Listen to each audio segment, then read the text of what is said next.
샬롬, 지난 주말 은혜 가운데 평안히 지내셨나요? 11월의 첫째 날 한 절 한 끼입니다. 새롭게 허락하신 이번 한 달도 욥기 말씀을 통해서 알지 못했던 하나님의 깊은 사랑을 깨닫는 은혜가 있기를 간절히 소망합니다. 오늘은 욥기 16장 말씀을 보겠습니다. 욥은 엘리바스의 두 번째 충고에 대한 반박을 시작합니다. 엘리바스의 말을 종합해보자면 사실 처음에 했던 말과 크게 다르지 않습니다. 전통적인 교리와 인과응보의 원리를 내세우면서 틀에 박힌 선입견을 가지고 욥의 죄를 지적하고 회개하기를 촉구하고 있죠. 그런데 처음과 달리 욥은 엘리바스의 말에 대해서 더 감정적이고 더 강하게 반박을 합니다. 이에 대해서 엘리바스 역시 더 강하고 노골적인 어조로 맞서고 있었습니다. 마지막 부분에서 그는 정곡을 찌르는 듯한 말을 던집니다.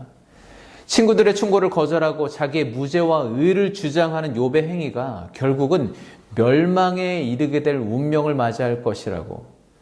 물론 너 욥 그렇게 구체적으로 언급하진 않지만 누구라도 그렇게 들을 수 있게 에둘러서 표현을 합니다.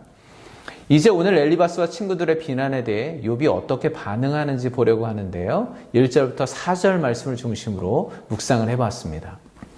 욥이 대답하여 이르되 이런 말은 내가 많이 들었나니 너희는 다 재난을 주는 위로자들이구나.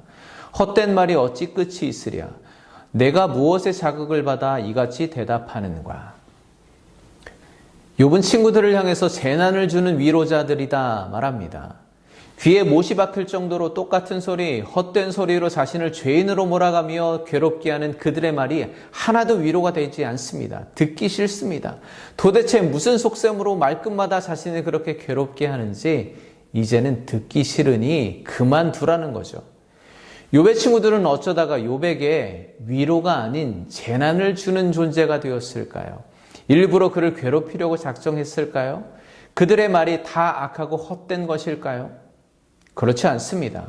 친구들은 욥을 괴롭힐 의도가 전혀 없습니다. 그들은 진정한 친구로서 욥을 위로해주기 위해서 시간과 비용 그리고 수고를 아끼지 않고 먼 곳에서 찾아왔습니다. 그들의 말 자체도 악한 게 하나도 없고 틀린 게 없고 아주 중요한 진리들을 담고 있습니다. 그러나 그 말이 욥이 아닌 다른 사람에게 향했더라면 좋을 뻔했습니다. 그들의 말은 대부분 진리였지만 그 진리를 가지고도 욥에게 하나의 위로도 전하지 못한 것입니다. 오히려 고통을 가중시키기만 했습니다. 진리가 아무런 능력이 되지 못한 거죠. 우리가 믿는 하나님의 말씀, 예수 그리스도의 복음도 마찬가지입니다. 우리가 수없이 많은 말씀을 알고 있어도 그 말씀을 제대로 적용하지 못하면 아무런 능력이 없는 것입니다. 아무런 유익이 되지 못하는 거죠. 그래서 우리는 말씀을 알기 위해 힘쓰는 것 이상으로 말씀을 잘 적용하기 위해서 노력해야 합니다. 우리가 말씀을 묵상하는 이유도 그것이죠. 아무리 하나님의 말씀이라도 우리가 사람에 대해서, 상황에 대해서 제대로 이해하고 있지 못하다면, 그리고 말씀을 함부로 적용한다면 그것은 그 사람에게 해가 될 뿐만 아니라 우리 스스로 진리의 말씀을 왜곡하고 훼손하는 범죄를 범하게 되는 것입니다.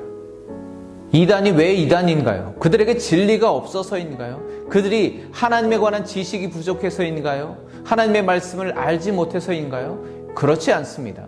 문제는 진리를 그들의 마음대로, 임의대로 잘못 적용하는 데 있는 것입니다.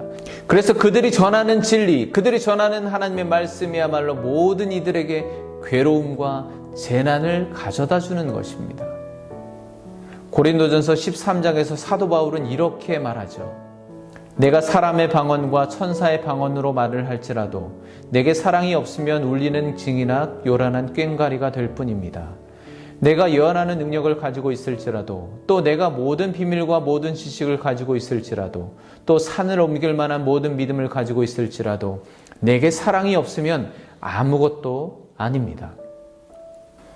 여러분, 모든 것에 사랑을 더하십시오. 하나님의 말씀을 알기 위해 애쓰는 것 이상으로 그 사람에 대한 이해와 사랑을 가지고 적용하기 위해서 애써 보시기 바랍니다.